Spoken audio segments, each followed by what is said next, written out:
जय जय शंकर हर हर शंकर जय जय शंकर हर हर शंकर जय जय शंकर हर हर शंकर जय जय शंकर। பெரியவா சச்சரித்தம் அத்தியாயம் 35.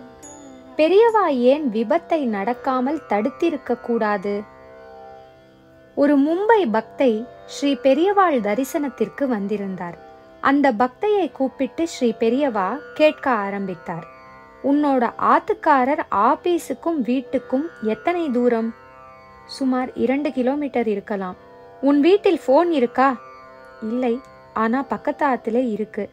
அவ ஏதாவது அவசரமா போன் வந்தா சொல்லுவா. அப்போ நீ உடனே பாம்பே கிளம்பி போயிடு. இங்கே பெரியவாளை தரிசனம் பண்ணி 3-4 நாள் தங்கலாம்னு வந்தேன். இப்போ என்னை தரிசனம் பண்ணிட்டியோன்னோ, நீ ஊருக்கு கிளம்பிடு. மிகவும் தயக்கத்துடன் அந்த பக்தை திரும்பிச் சென்றார். பிறகு ஒரு 6 மாதம் கழித்து திரும்பவும் தரிசனத்துக்கு வந்தவளிடம் ஸ்ரீ பெரியவா ஏனோ அவளுடைய கணவனின் உடல்நிலை குறித்து விசாரித்தார். தெய்வ ரகசியம் என்னவென்றால், அந்த பக்தையை ஸ்ரீ பெரியவா போகச் சொன்ன போது அங்கே அவளுடைய கணவனுக்கு ஆபீஸில் ஒரு விபத்து ஏற்பட்டு தகவலை பக்கத்து வீட்டு போன் மூலம் தெரிவித்திருந்த அதிசயம் நடந்திருந்தது.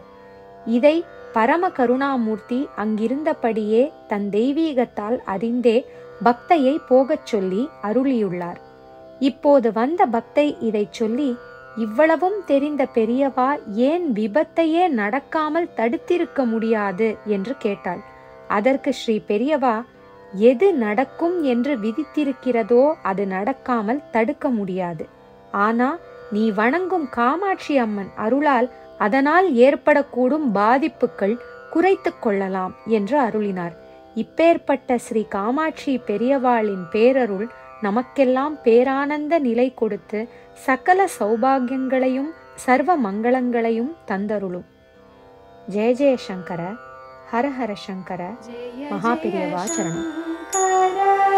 ஹர ஹர சங்கர ஜெய ஜெய சங்கர ஹர ஹர சங்கர.